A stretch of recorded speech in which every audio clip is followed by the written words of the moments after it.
আনিসুল হকের ১৪৬ কোটি টাকার অবৈধ সম্পদ, দুদকের মামলা। জ্ঞাত আয় বহির্ভূত সম্পদ অর্জনের অভিযোগে সাবেক আইনমন্ত্রী আনিসুল হকের বিরুদ্ধে মামলা করেছে দুর্নীতি দমন কমিশন দুদক। মামলাটি ঢাকায় দুদকের সম্মিলিত জেলা কার্যালয়ে বাদী হয়ে মামলাটি দায়ের করেন সংস্থাটির উপপরিচালক জাহাঙ্গীর আলম।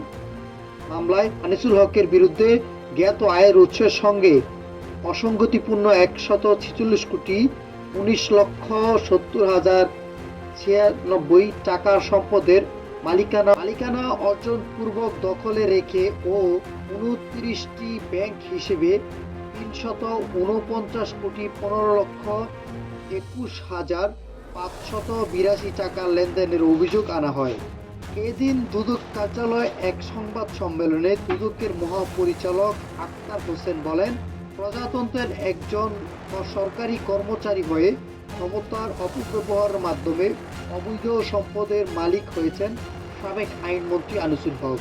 মন্ত্রণালয়ের দায়িত্ব পালনকালে বিভিন্ন সময়ে ২৯টি ব্যাংক হিসেবের মাধ্যমে ৬৬৫ কোটি টাকা সন্দেহজনক লেনদেন করেন তিনি।